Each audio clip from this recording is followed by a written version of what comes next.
Welcome everyone to the DATEX II webinar. It's the 5th edition. Today we'll be talking about implementing DATEX II Exchange 2020. We start with Fabrizio Paoletti from Italy, who will show you exploring Exchange specifications. So he will show you around, probably mostly on the website. Then Simona Gigi, also from Autostrada from Italy, will show you some Exchange 2020 profiles and the demonstrator that they have made in Autostrada. Then Fabrizio will show you again how to select appropriate exchange patterns. Then we have a very important coffee break. After that, Jonas will do a hands-on web service implementation for .NET Core environment. And after that, I'll be back again together with my colleague Rob to show you a stateful push implementation in Java, which we've done at NDW. So Fabrizio, I'll give the floor to you to start off. Good morning, everyone. Welcome to this webinar about Exchange 2020 specification. We are doing now an exploration of the DATEX II Exchange 2020 specification has then been developed in the last years. And these are achievements of our projects, DATEX II program support in action, which is expiring in this end of June, but we'll start again in the NAPCOR project. This is shown today is the view of the DATEX II website organization among the DATEX II Exchange specification. So we'll go through the PIM and PSM design concept. We had a first day 2 webinar on Exchange that was dealing mostly on the functional experience, and now we will go through the specification. We will show then the different exchange pattern, and we'll understand then how and why we need a different exchange pattern to achieve the DATEX II exchange. And after we'll see the PSM mapping to implement SOAP SDL specification, which will be after demonstrated by Jonas and Martin as practical implementation examples. Our exchange specs are supporting DATEX II are standardized under ISO and SEN as a technical specification, as here mentioned. And so this is also an international community collaboration in defining the standard for intelligent transportation systems.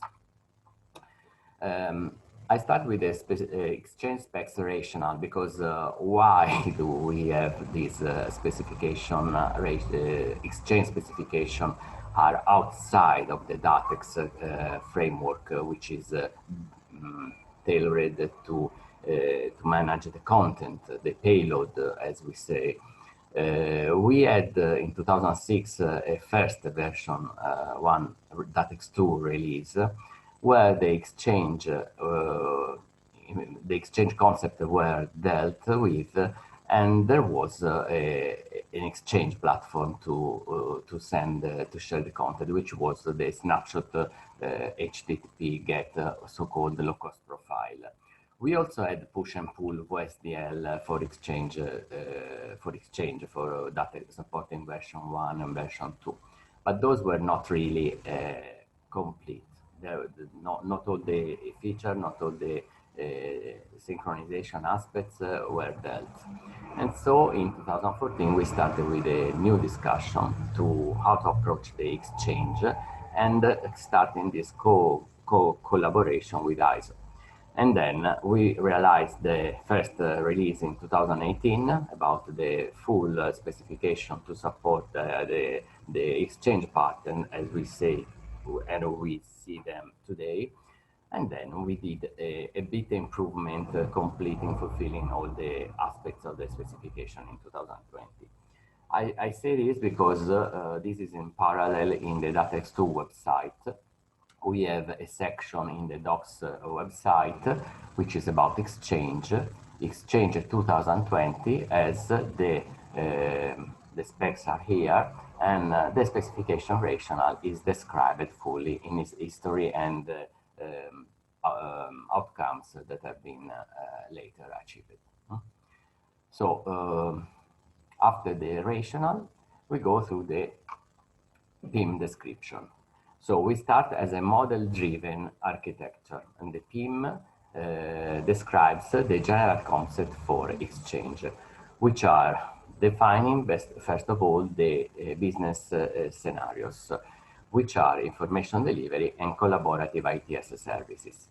Information delivery implements push and pull methods that are both stateless snapshot pull and push, which are delivery who do not deal with the connection or state of the recipient on the supplier and the client, but only deal about delivering the data. Besides the stateless snapshot push and pull, we have the stateful with state and session management, and the simple push, which was added for simplified use cases. Several paradigms have been chosen to fit all more common use cases. So we have a different pull and push and stateful and simple because we have different common use cases which we implement best with any of the exchange pattern. We'll see later in the session 3 today, the exchange guide among how to select the good exchange pattern based on your specific use cases. And then we added in the last 2020 version, the collaborative ITS services. That means, we'll see, to manage collaborative workflow management among traffic management center to achieve common implementation, common ATS services. Let's start then with the data. We have the data are sampled information that we have in measurement data or information where you don't care the continuous evolution of the information, but you only want to measure some data at a specific time. These are simple. There are stateless information. There is no state in this information, and so you don't need to manage a state, but only you are interested in knowing the situation at a date time, which is called simply a snapshot. Could be called like that, named like that. And we have also lifecycle information pattern information. So we have information which status is relevant when it achieved a certain condition. That means that some condition starts at a specific moment and then may evolve at another moment and have its life ending. The condition is ending and then it's over. So in this case, we have a cycle where a condition is met, which start the condition, there are updates, and then it ends. And so there is a life cycle. So there are different status. The initial condition is active. There is as many updates as needed, and then it will be ended. This is why do we need exchange? We have information at a supplier system, which may be updated in the two pattern as a sampled information or as a information with a state. And this state has to be updated to a client system. We has to be synchronized with the update. What we have in between the supplier system, the client system, achieving the update of the information is the exchange system on which we build the specification. We have also the context diagram and feature. The feature is the concept is that the technology and the paradigm on how to exchange information we can achieve based on that pattern that we use to achieve, that mean push and pull. We can have a different feature implemented, and this feature implemented satisfies the requirement for exchange. So we'll see that we start with features that are information management features that are related to the state of the information. So it's lifecycle management. It's also deal with how to deliver the data. So I update giving all the information all the time, which is a snapshot, or giving only the updated information, which is a single element updated information. And the operating mode, when do I trigger the information delivery? Once for a certain time, if there is a periodic update, or there is a triggering condition that starts the exchange. And then we have support to information processing, distributed transaction, either that are the basis for the information management, for the collaborative ITS services. We have subscription, we have session management to achieve the continuity of the exchange in order not to lose the data, which have link monitoring and session lifecycle management, and the data delivery, which is the exchange itself. So this is all described in the PIM, Platform Independent Model specification, and we have also after that, the real communication specification are implemented at the communication level, and DATEX II exchange relies on the communication layer for the relevant features that are compression, security, and bidirectional communication. So we start with our business scenario, information delivery and collaborative ITS services, and we select after the set of requirements that is involved in our case, based on the feature that can be implemented in a specific technology, we describe the interaction about this PIM. After, we will have a mapping on the platform-specific model, so we implement the paradigm of the exchange pattern in a specific technology. We have selected, as I always mention, the different exchange pattern, which are able to implement the to the business scenario, information delivery, and collaborative ITS services.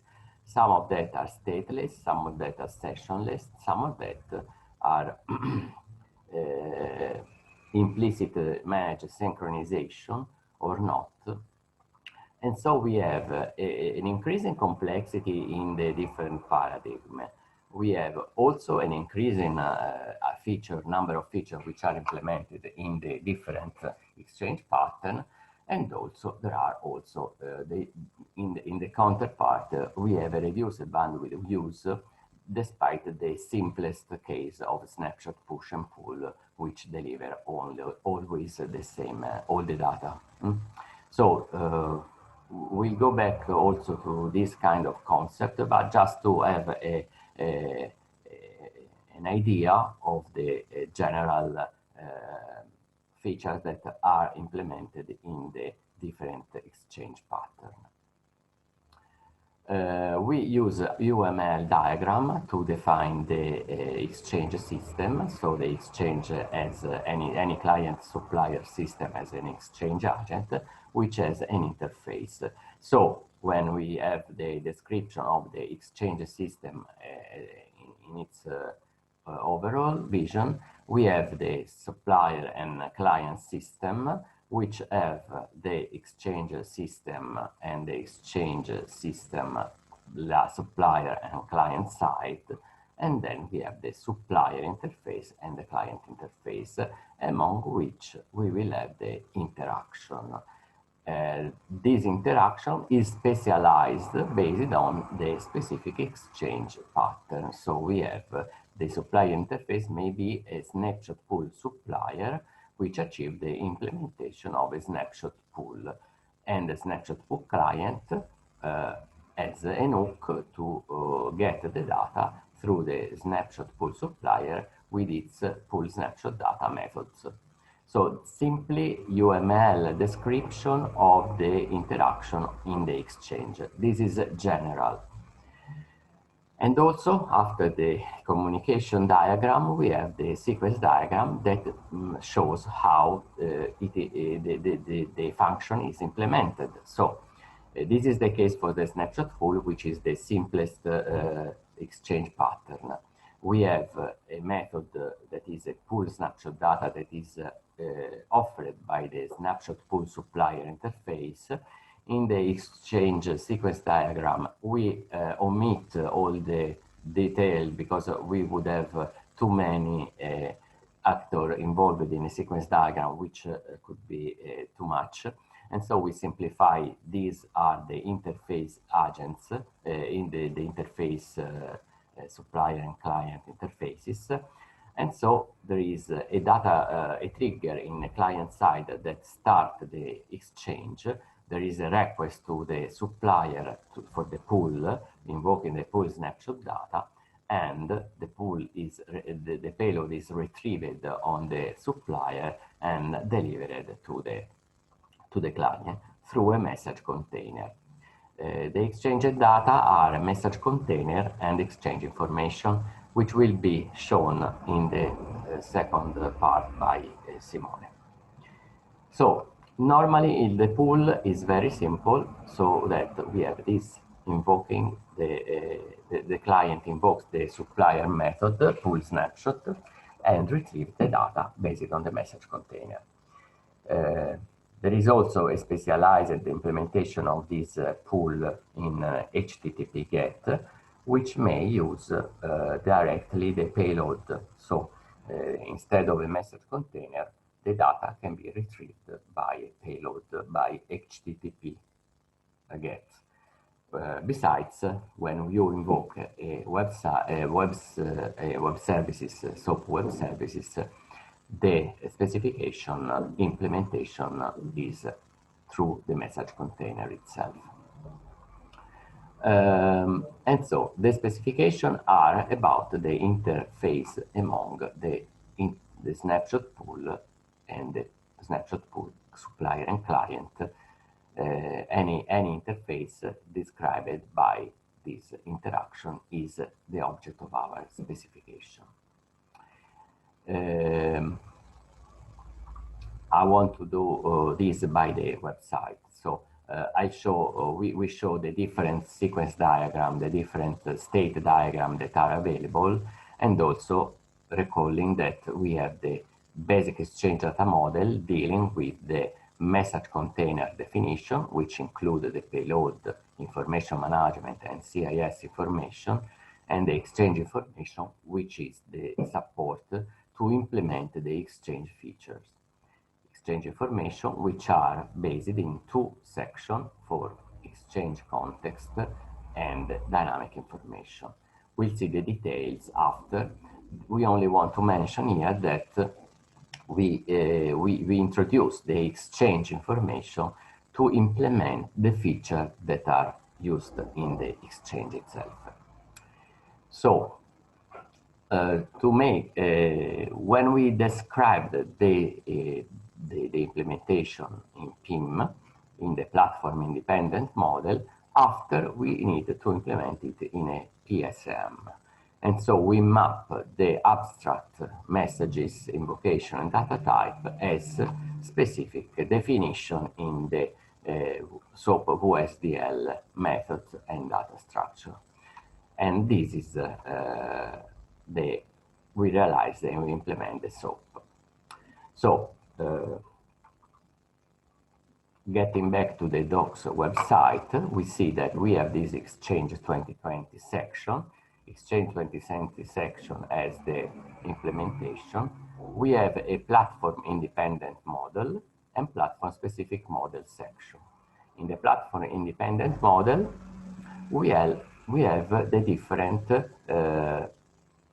business scenario, information delivery, and collaborative ITS services. So we start with the information delivery, and we see we have the part describing the general platform independent model concept that we have shown about using UML and collaboration diagram. And then we go to the specific pull and push specification. So starting again with the snapshot pull, we have the model of the snapshot pull that is described by client and supplier exchange system. In the client, there is a message. The client start the request, so invoke a method on the supplier side, and the message is returned back to the client. So this is a polling. And as we see, we have seen this in the presentation for pull, so we don't go back to this. And the description here in the diagram deals with the what is dealt by the connection among the client and supplier is the full specification. We may assume that there are some other processing based on client side or supplier side, but these are not defined in our specification. So the specification, exchange specification, only deal with the interaction among client and supplier. The snapshot push is the same as we see in the pull. Is the other way around. So the supplier pushes the information to the client, and so when supplier has data collected on its side, it delivers a message to the client, which is the same of the invocation of the method. And this achieves the implementation of the exchange to the client based on supplier side instantiation.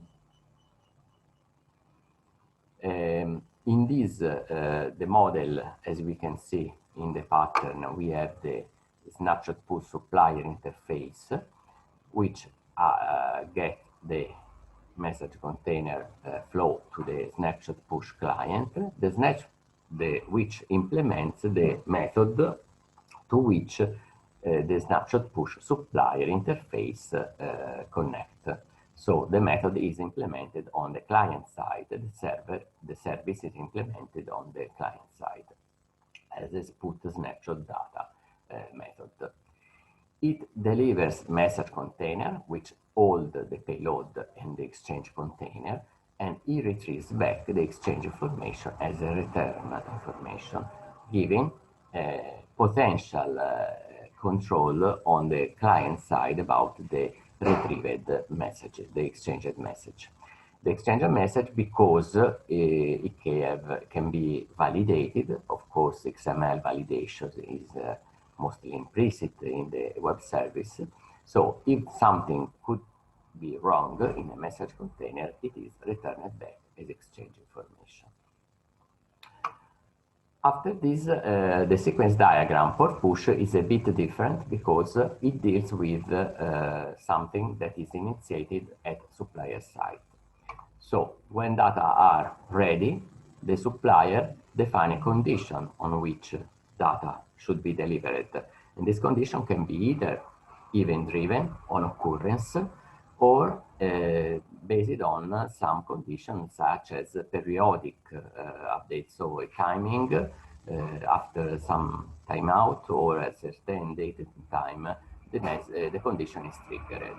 When the condition is triggered, the message is prepared and the put data is invoked on the client server, so the client receives the information.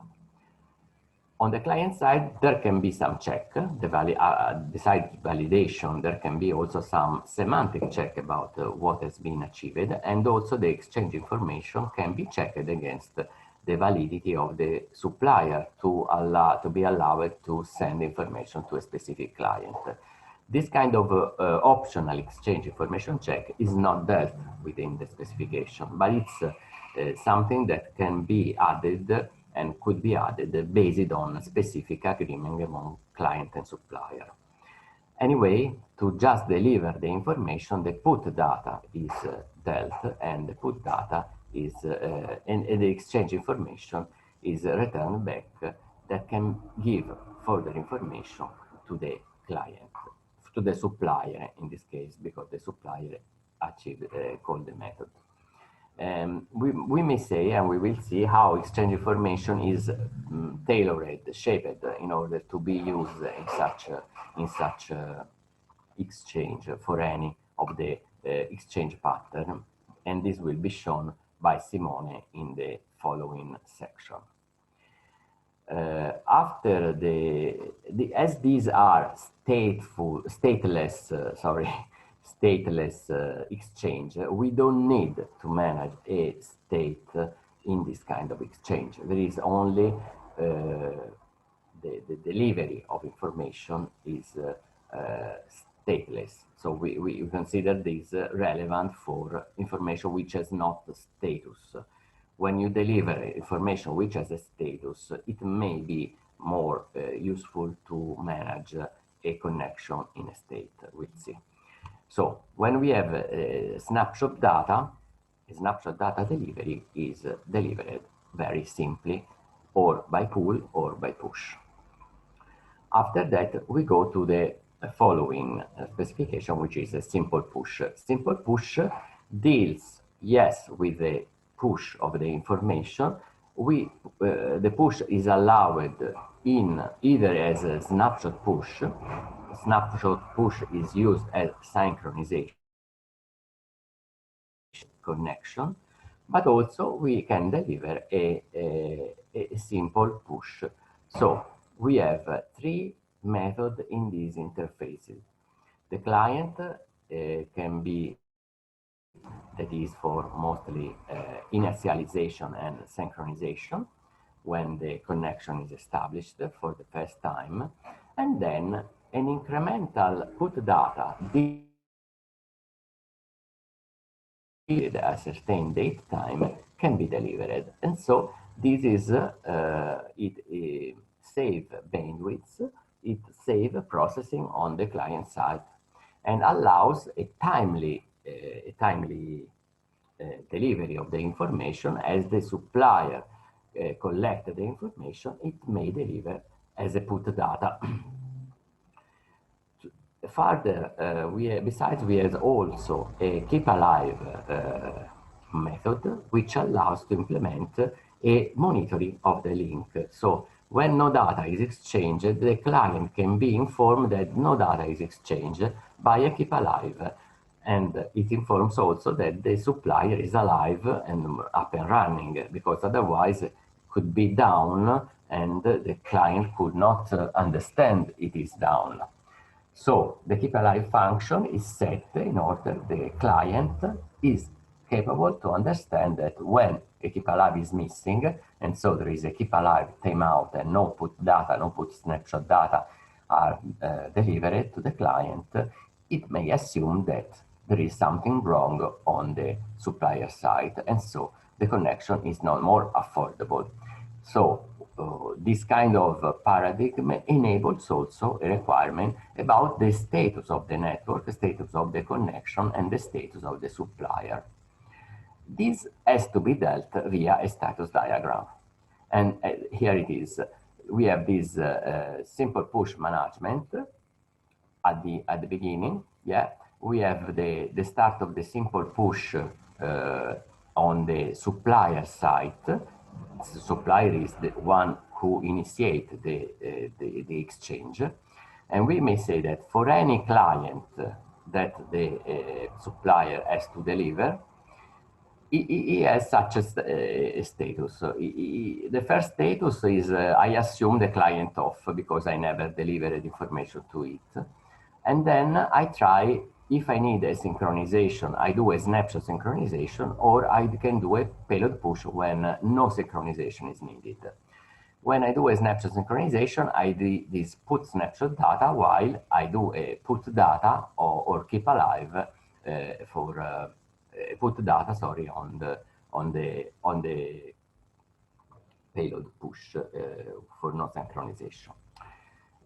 When there is an error, of course, this is a failure and it gets back to off, starting again, trying again to connect for the first time to the client. When anything is correct, it will go on the client status on, and in this status, the supplier will go on pushing data or keep alive messages to the client in order to take the connection open and monitor the link is well working. So after the normal status, the regular status that everything is okay is being in a client on status. After that, if there is some error, it will go in off status, or in case of a need of synchronization, it can go to the snapshot synchronization as well. This is the similar information on the client side. The supplier, the client receiving the first put data, it assumes the supplier status is off when it starts, and then when you receive data from the supplier or you receive a keep alive, it assumes the supplier status is on, and so it will go on until there is a fail or timeout on put data, on which again it will assume the supplier status is off. So you see, this is a bit complex management, of course, but it increases the reliability of the exchange and increases the monitoring of the status of the supplier among the client and the status of the client on the other side. We have also a supplier, a stateful push, which add, besides the management of the link and the session, a session management.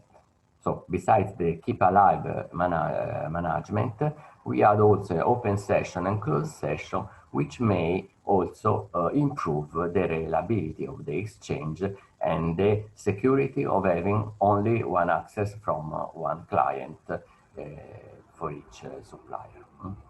So I won't go through the detail, but the available state diagram, the state diagram are available on the website. And also here we have a more complex interaction among the different in the sequence diagram, because we have to manage the open session and the keep alive and the session of the exchange. So the sequence diagram are, I think, almost clear, because they dealt with the condition which are for the push. The condition of ready are these conditional frames, which give information on how these different sequences are triggered. I think my time is getting a bit out, but I want to show just a general information on the CIS specification, which deal with the service request and service feedback implementation in collaborative ITS services. So as we have shown in the day 2 webinar on exchange, the functional aspect of the exchange has been dealt in that framework, and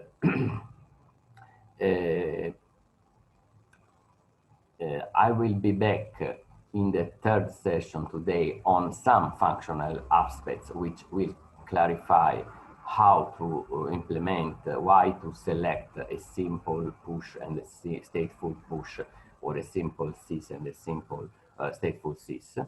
But we see that the implementation of a collaborative ITS service deals with the implementation of bilateral exchange. So we have 2 services implemented on both sides, on a service provider and service requester, that are the 2 agents in our collaborative ITS services framework. And these are the put CIS service feedback and put CIS service request method implemented on each. So a requester gather a put CIS service request on a service provider. The service provider return, but also it will give a feedback invoking the put CIS service feedback to the service requester to inform it back it has processed the service, the requested service. In this case, the state diagram deal with the service request instantiated by the system, which is delivered among the service requester and the service provider. The service provider, of course, has to process the information and give a return. This is a service request cycle, which allows the service request to be delivered to from the service requester to the service provider. And then there is all the service feedback management that is instantiated, that is initiated in the service provider system when the process has been achieved. And so after the information has been processed as requested, the service feedback is sent from the service provider to the service requester. And an overall check is done, and the check is going back to the provider system. So the interaction among a CIS service requester and service provider have been shown. So I have some time to deal if there are any questions on this. I know that this part is much complicated and is really complex. We have a huge documentation on this that dealt both on the functional aspects and on the specification on the website. And there are also an annex section in which we had all the many other information inside. Thank you, Fabrizio. Okay, then we go on to Simone. So we speak about, as Fabrizio said now, the exchange pattern profiles and the Exchange 2020 demonstrator. This is the overview. So there are the basic exchange data model profile for exchange pattern. So the basic exchange data model UML recap. And we will see the web tool usage in order to create the exchange pattern profile XSD. And finally, we will see the exchange demo 2020, the profiled version. So depending on the exchange pattern, data are needed to manage and enable different exchange features. As DATEX II payload is based on raw traffic data, a message container structure had been defined to wrap payload to allow implement exchange features. Here we see that payload publication, information management, and CIS information define message container structure. So this basic exchange data model had been designed using the same DATEX II modeling methodology, which may derive XSD, ISN.1, and JSON schema for encoding exchange data. Exchange information is divided into static information and a dynamic one. The static information is related to the exchange context, as we can see, and the dynamic one is related to the dynamic information and allows return information and session information in order to manage the session. Information management is used for simple and for a stateful push, single element update operating mode, which may be combined with the snapshot synchronization. The CIS information data model enable service request and service feedback information, as we can see.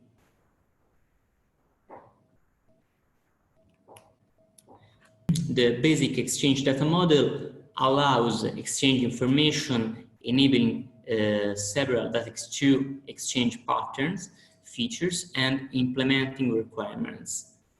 Profiling eases the exchange pattern understanding of which information is needed or is used, I mean, skipping redundant information for a specific exchange pattern and reduce its complexity. However, let's show this on the web tool. So, opening the web tool, we can show the exchange model based on the version 2020. We now proceed to select the selection file.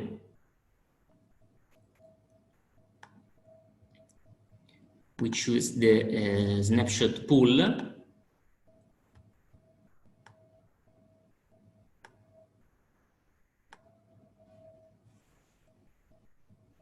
We can skip this because of is related to the payload.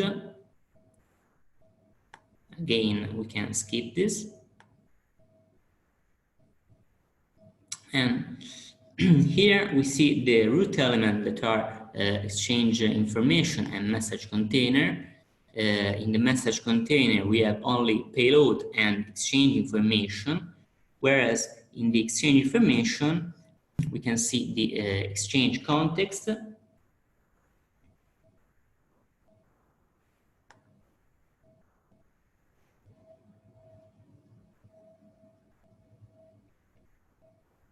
in which we can see the update method that allows only snapshot, and the exchange status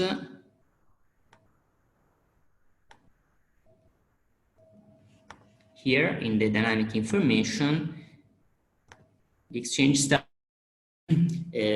allows undefined and not closing session, offline, online, so they are not the management of the session.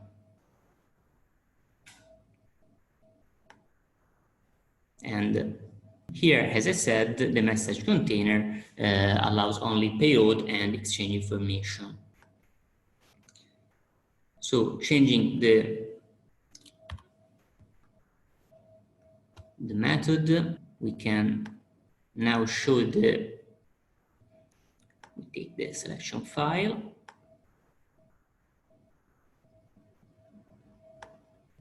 And we can now show the stateful push.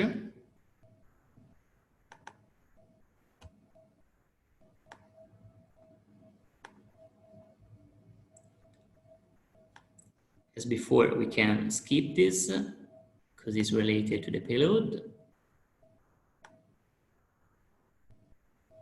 Again. And here we can see that in the message container, there are payload, it allows payload, exchange information, but also information management. Whereas in the exchange information, we can see that in the exchange context,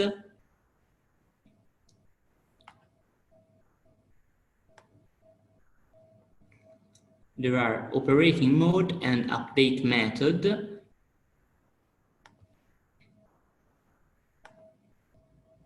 In operating mode, this allows all of this, so condition triggered, on occurrence, other, and periodic.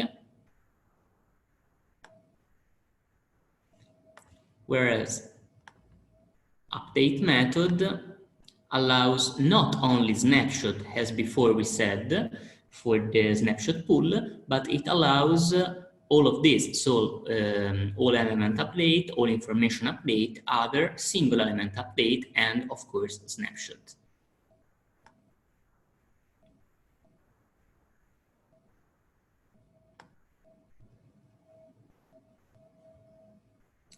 And in dynamic information,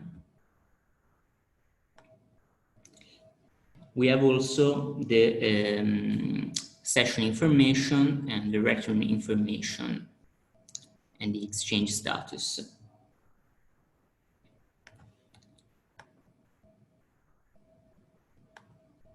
In the exchange status, the main thing is that we have the management of the session, as Fabrizio said previously. So it allows the closing session, offline, online, and opening session.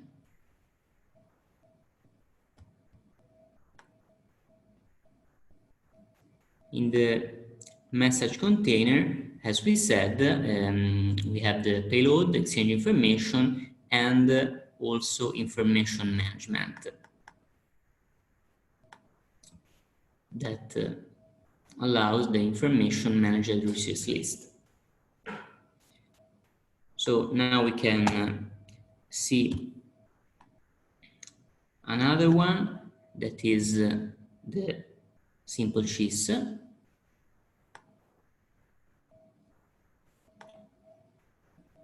Can choose the selection file,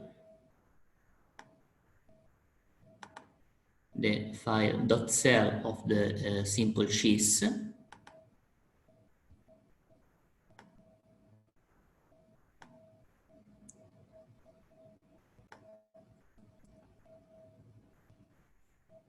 Again, we can skip this.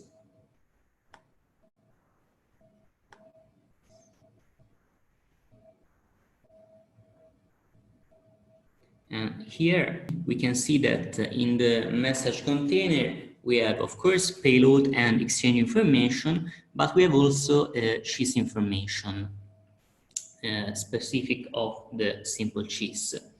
Whereas in the exchange information, we have exchange context and dynamic information. And in the exchange context, we have coded exchange protocol, exchange specification version, supplier cheese requester, and supplier or cheese provider. For instance, here we can have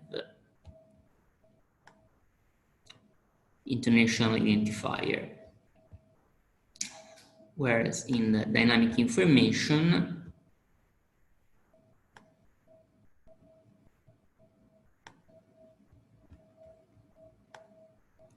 we have the exchange status and exchange status description. For instance, exchange status description is a literal. And we have message generation timestamp and return information.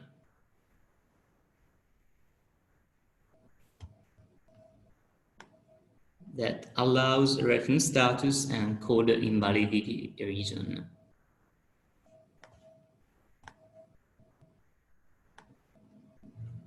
The code invalidity reason allows invalid cheese information, invalid client, invalid exchange context, and invalid message. So it manages this.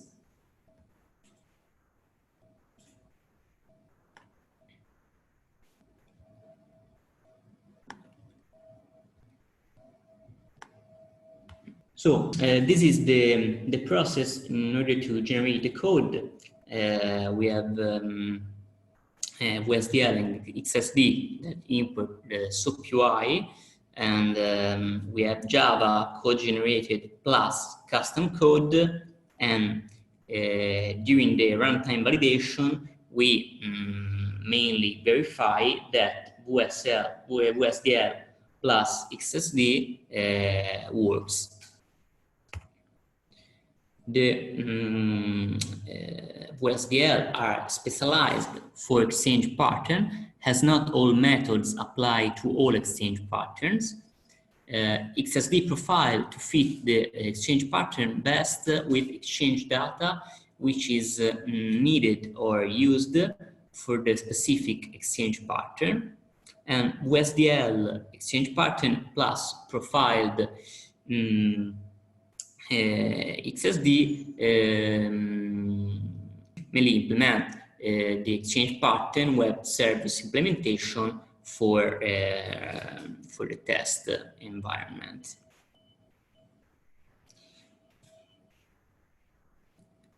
These are the change pattern, snapshot pull, snapshot push, and now we have seen the snapshot pull, stateful push, and simple cheese. And these are the methods. So every exchange patterns implements his method. For instance, snapshot pull implements pull snapshot data, and so on. However, we can see this in a better way thanks for our cheese demonstrator that we are going to show. That is, in which we can choose the exchange pattern. For instance, the full one implements all methods, but we can choose the snapshot pull that implements only pull snapshot data, and it has no input, and we can see that we get this kind of output in which we have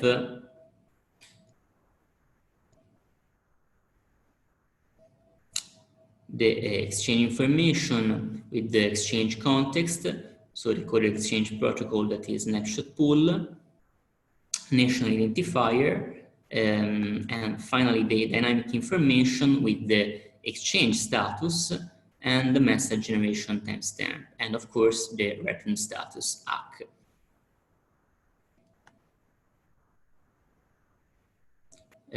Changing the exchange pattern, we can see the stateful push. It allows these 5 methods. We can see, for instance, the open session that has this file input, in which we can see the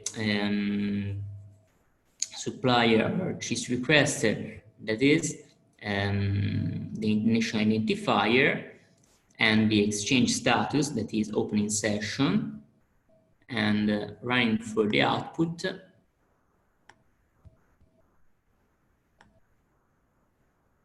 We have this one. This is the exchange context, which we have the coded exchange protocol, stateful push, national identifier, and in the dynamic information we have the exchange status, that is online, generation timestamp, and return status in return information. The value, of course, just an example.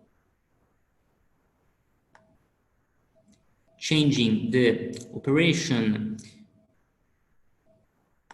we can choose the keep alive. This, for instance, has got in the session information we have a session ID, my session token, so the session token, and this is the output in the session information, my session token. We can see that if, for instance, we modify manually this one, we can see that my session token value works, change. And for instance, if we can delete many lines of this and we run this, the output, of course, is the element type. International identifier must be terminated by the matching and tag. So we can see another one operation, for instance, put snapshot data that has an input, taking input the RC direction. I mean the exchange specification version, the exchange context, and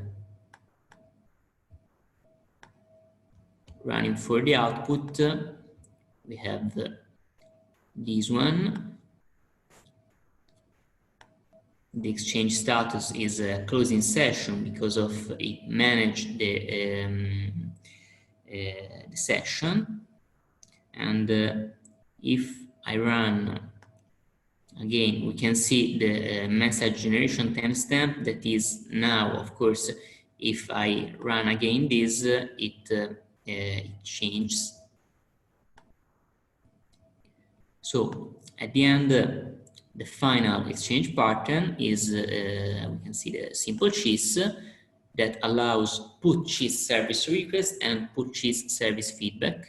If I choose the put cheese service request, we can find this, we have this in input, the exchange status description with the value, this is an example, the message generation timestamp, running for the output.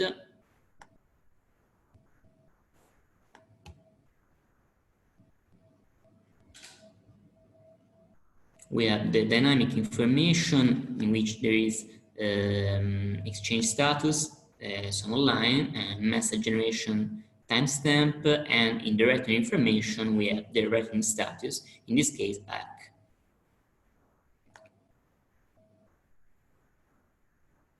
So this is how mainly cheese demonstrator works. Thank you, Simone. And then, like you say, giving the floor to Fabrizio again.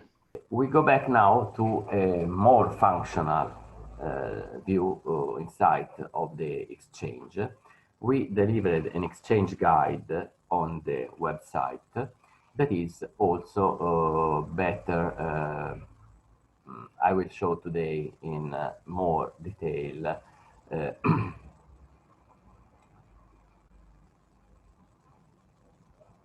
And this gives all the information that I will manage today in this presentation. We want to show how to select the best exchange pattern implemented as PSM, so for the technical implementation, the practical implementation, to fit the use case requirements. That has been done for the widely known use cases and for the main exchange feature and that lead to the exchange pattern selector. We want also to do the further developments that are to be assessed in the next years, because we are concluding our DATEX II PSA experience, but we will go on refining and assessing the specification for exchange, both in different technology domains, implementation, then web services, and also addressing new features in the future. We see that the domain of exchange, it has traffic management center, which deal with the road and traffic information. Other stakeholders in the field are the national access point, for instance, traffic information center, and service providers, to which the information is delivered. So this use case is to deliver information, to deliver services on the center that are connected. But we also have another use case that is to exchange bidirectionally, mostly, information among traffic management center in order to manage, to better enhance the road and traffic management. But any of these implies some processing. So the information processing may be done both in an exchange about traffic management, dealing with ITS services, both of course to deliver the information services themselves. Sometimes the information processing is needed, the outcome of the information process is needed, and so we need a feedback, as we have seen, that is implemented in collaborative ITS services. Sometimes the feedback is ignored, can be ignored, and so it's not relevant to give information. This is one of the main concepts, having a feedback on the processing that is dealt of the information exchange or not. We also have, of course, other cases. How do we build our exchange model platform? We collect the use cases that are being informed on the road network status, broadcast information, display messages on VMS, traffic management plan activation, booking resources on the network. This led to the distinguishing of the, we found two business scenarios identifying the different use cases that are data delivery and the collaborative ITS services. So that led to having exchange requirements, how to deal with the exchange in order to best achieve the use cases that are in the two business scenarios. As we have pattern, exchange pattern, push, pull, and other notification or publish, subscribe, we have different actor subsystem and communication means.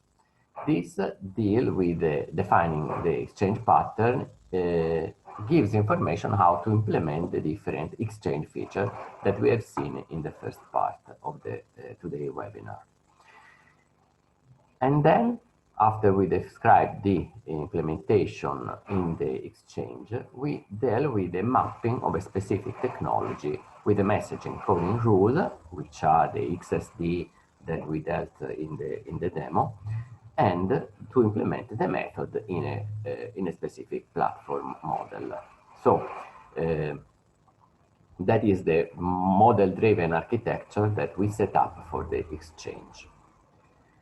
Which are the business scenario? We have information delivery. Want to understand better which is dealt. It's one bidirectional information delivery from one center to another center. In a collaborative ITS services view, then there is a bilateral exchange, mostly bilateral, dealing with the information exchange that is to be processed by the center. In the first paradigm, it's a fire and forget, independent management of the information in the two centers. So we don't bother, we don't need to know how the information is processed in the TIC. That's an assumption. Because if I deliver information, sometimes I deal, most of the time I need information about how this is dealt in the center. But I can forget, I assume I can forget in some time. In the other case, it's full dependent because what is being managed in one center depend as a counterpart in the other center. And so they are interconnected in a collaborative way. So the main objective of the information delivery is to deliver information to a stakeholder. No need to have information on how the information process is managed. Evident error control management is possible, but it's normally not managed. It doesn't imply any management issue on the supplier side. And error management may be dealt offline. Case in which this information delivery is used is the sampled information we have seen in the first part. Data are retrieved on a supplier logic. It's a stateless information, and data accuracy is managed based on the sampling rate, for instance. So based on the sampling rate, I deliver the data on that rate, and the client achieves the information based on some accuracy level that is defined. For instance, when I need to exchange sample data, for instance, for elaborated data information, measure sites, measure data, elaborated data information.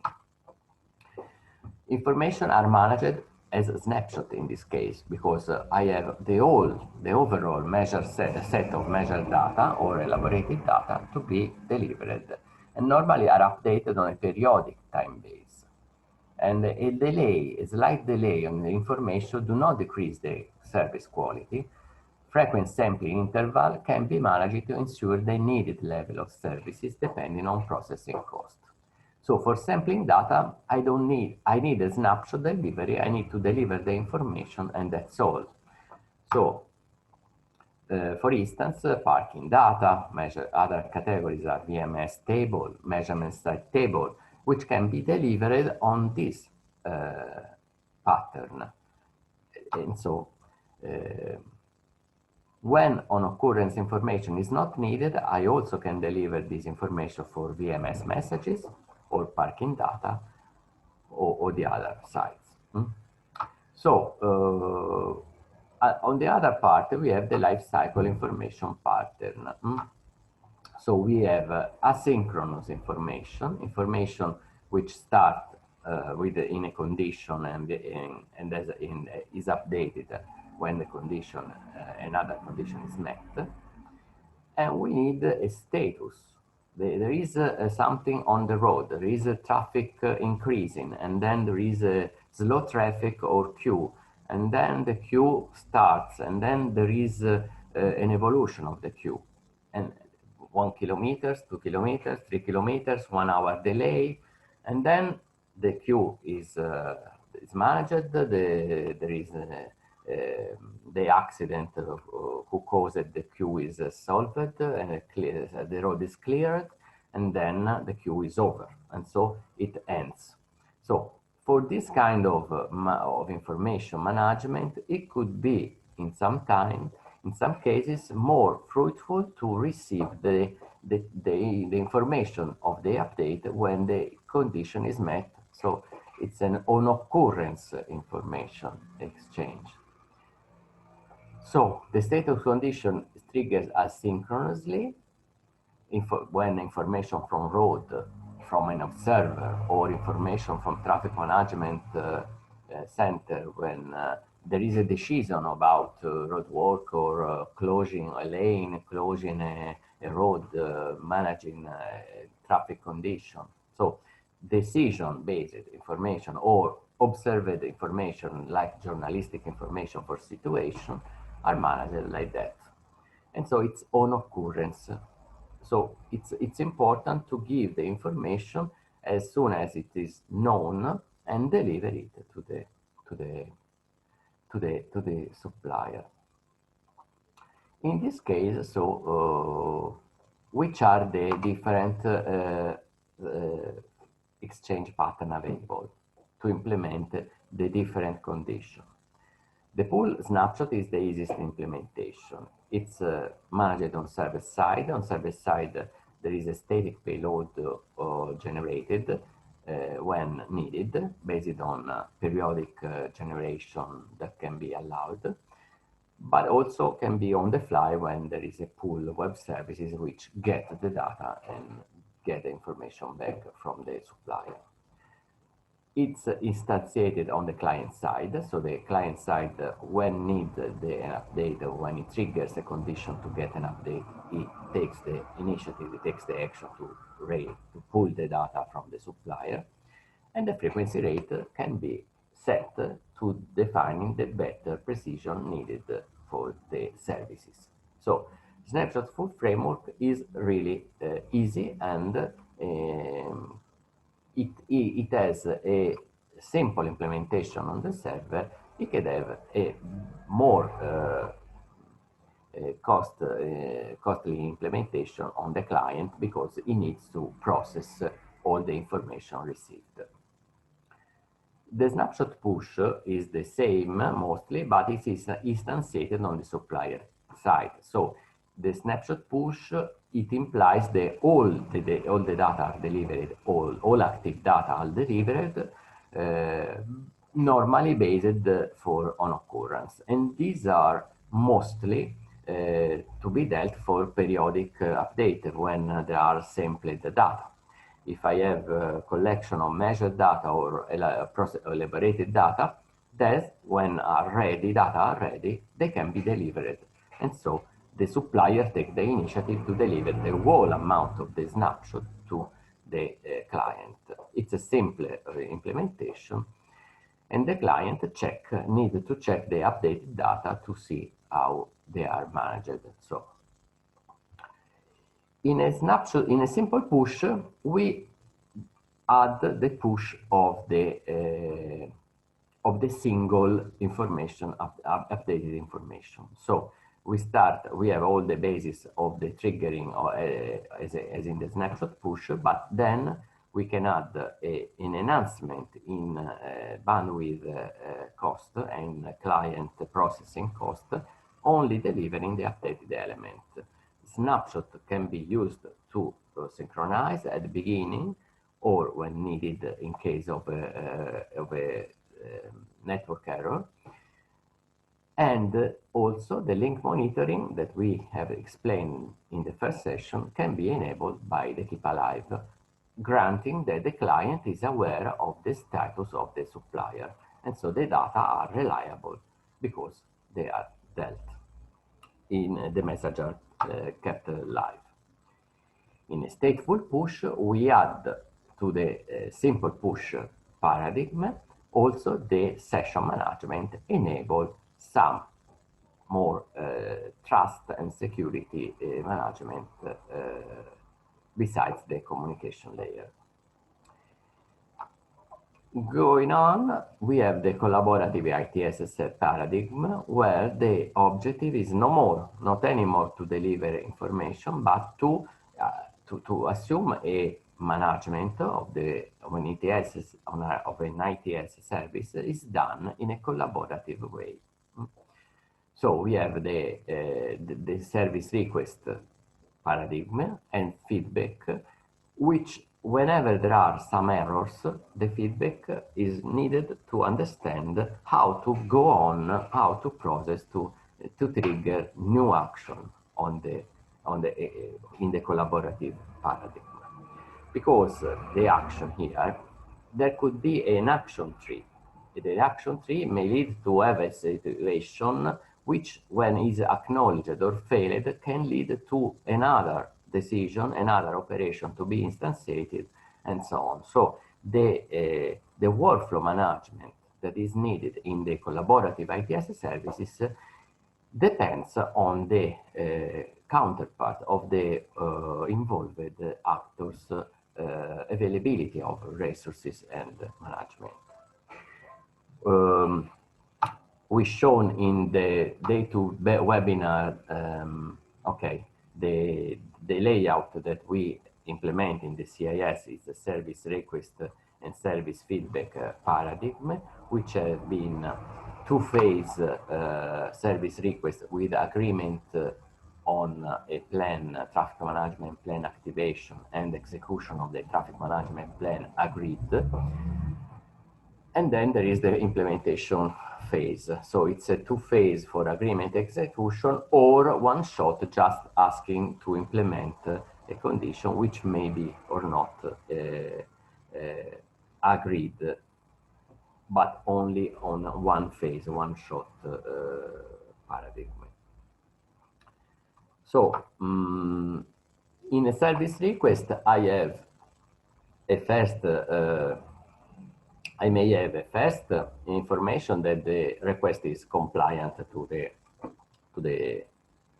request. The request is accepted by the service provider, and then it could take a lot of processing to be achieved and implemented. So we can have intermediate feedback for the information, how it is processed going along for both a success or fail, and the final status. So in a simple CIS, service request and service feedback, these are mostly asynchronous. A simple CIS manages a one-shot request mostly. So if I need one resource to be activated, for instance, a VMS message, we had shown this in the on-the-fly VMS message setting demonstrator on the DATEX website, which has been delivered last year. We had request and feedback managed, but we don't need a session management. When we have a request, we ask for the request, and it is managed once upon a time, once by itself. when we need a very complex operation status, like we explained in the webinar 2, so which has many different options to be managed. In this case, what is more good to have is to manage a stateful CIS. So to manage a session in order to set up a session monitoring link of the availability of all the service providers for implementing a specific traffic management plan, and then implementing request and feedback, but also monitoring the process ongoing among the two centers. So we have almost at the end. We have seen our information delivery and collaborative ITS services scenarios, which are stateless or with state and monitoring, sessionless or with session management, which has incremental difficulties, complexities, implement more features as well, but also it increases bandwidth and cost saving in the implementation and processing. So this is the final vision to allow you to understand in which case I need to implement one exchange pattern or the other. And thank you.